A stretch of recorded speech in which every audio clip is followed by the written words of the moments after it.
यदि आपने इस चैनल को सब्सक्राइब नहीं किया है तो पहले सब्सक्राइब करें और बेल आइकन को अवश्य दबाएं। धर्म प्रेमी सज्जनों, अभी इतनी सारी बातें हो गई। चोटीपुरा जो यूपी में है, वहाँ पर 800-900 बालिकाएं छात्राएं पढ़ती हैं।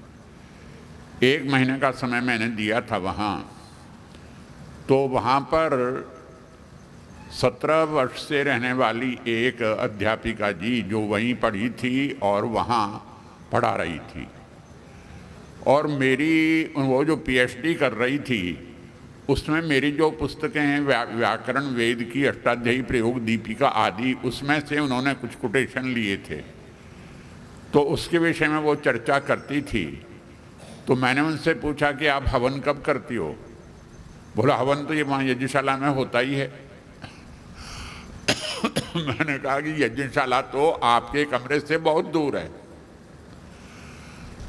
तो बोले कि बस यज्ञ तो वहाँ हो जाता। मैंने कहा कि वहाँ आप कमरे में झाड़ू लगाती हो? बोला हाँ।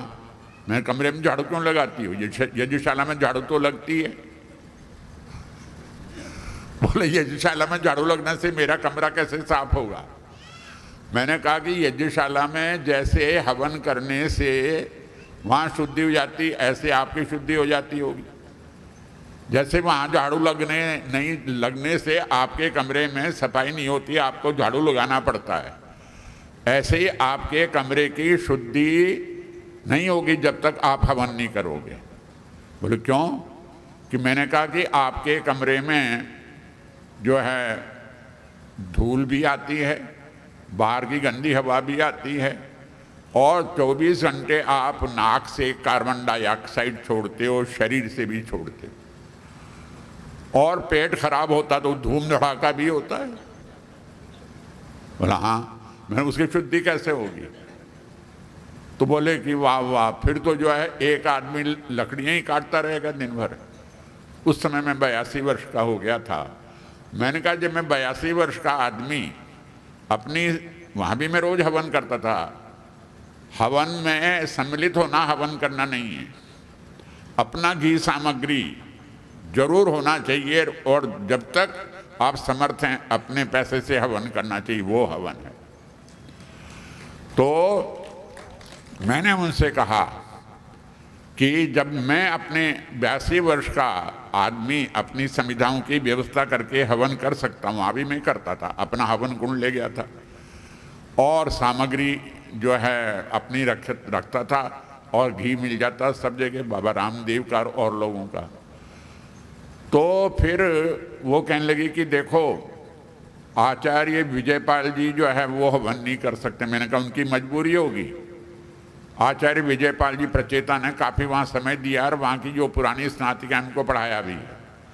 तो मैंने कहा देखो वो मजबूरी है इनकी, हवन नहीं कर सकते, किंतु उन्होंने कह रखा है कि आचार्य जी आप हवन करने के बाद में अपना हवन कुंड मेरे कमरे पर पहुंचवा दिया करो। इसका मतलब वो उसको आवश्यक समझते हैं।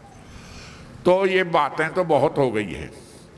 तो पर यदि हम हवन नहीं करते तो हमारी जो है वो कभी भी हम प्रदूषण दूर नहीं कर सकते। इसलिए अब मैं एक मोटी बात कहना चाहता हूँ कि यहाँ पर जितने बैठे हैं वो सब हवन करने वाले हैं कि नहीं? हवन करने वाले हाथ खड़ा करो। हाँ जी। आप बाकी लोग जो हैं वो हवन क्यों नहीं करते हैं? या तो आपके पास पैसा नहीं है, या कहते हैं हमारे पास समय नहीं है। तो समय तो जो है निकालने से होता है। और हवन कब करें? तो हमें हवन करने का समय है वो है कि सूर्योदय के बाद में और सूर्यास्त से पहले हवन कर लें। किंतु एक और मर्यादा है, उदिते अनुदिते चैव समयाध्युषिते पिच सर्वथा वर्तते यज्ञ इति यम वैदिकी श्रुति, मनुस्मृति का। सूर्य उग गया हो तो हवन कर लें, और अनुदिते उदय नहीं हुआ तो भी हवन कर लें। 6 बजे की ट्रेन पकड़नी है तो आप 4:30 बजे 4 बजे हवन कर लो, व्यवस्था रात को करके और फिर सो। उदिते अनुदिते चैव समयाद्युषिते पीछे।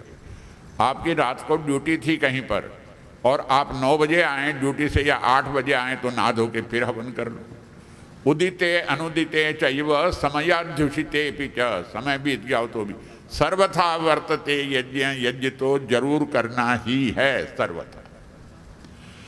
तो इसलिए ये आपने 1000 व्याख्यान सुन लिए, पर वो जो जैसे कि कमल के पत्ते का जैसे पानी नहीं ठहरता, ऐसे चिकने घड़े के अनुसार है। यदि आपने यहाँ आकर के और अपना समय लगाया और यहाँ आकर के अपना पैसा भी खर्च किया, तो आप ये लेके जाएं प्रतिज्ञा कि हमने हवन अवश्य करना है।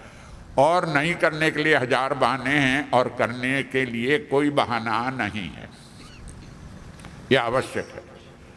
और हवन में लगाया हुआ पैसा अवश्य बढ़ जाता है और संध्या में लगाया हुआ समय आयु बढ़ा देता है। जितना आप ध्यान करोगे, ध्यान में मग्न हो जाओगे। मनुस्मृति में लिखा है, प्राणायामैर दहेत दोषान धारणाभिष्ट किल्बिषान प्रत्याहारेण संसर्गान ध्यानेन अनीश्वरान गुणान। तो यज्ञ में पैसा लगाने से जो है धन बढ़ता है। गांधीधाम का जलसा था और मैंने शिवलाल यादव की बात सुनाई, ब्यावर वाले की, कि मेरे कहने से यज्ञ करना शुरू किया, उसका धन बढ़ गया। मतलब वो ट्रांसपोर्टर है, उसकी 2-3 ट्रकें और बढ़ गई। तो वहाँ पर एक उपदेशक बैठे थे, वो संस्कृत के व्याकरण के नहीं थे पर उपदेशक थे। उन्होंने कहा कि ये बात समझ में नहीं आई कि जो यज्ञ करने से जो है वो पैसा बढ़ता है। तो वहाँ पर एक शांतानंद जी बैठे थे, वो संस्कृत जानते थे। मैंने कहा जी सुनो, यजुर्वेद के 18वें अध्याय में पहले मंत्र से लेके 27वें मंत्र तक हर मंत्र के अंत में है यज्ञेन कल्पन्ता। ओम वाजष्टमे प्रसवष्टमे प्रयतिष्टमे प्रसितिष्टमे और अंत में है यज्ञेन कल्पन्ता। 275 गुण कर्म स्वभाव पदार्थ हैं जिनकी सिद्धि यज्ञ से होती। मेरी एक पुस्तक निकलने वाली है, यज्ञ होम निधि।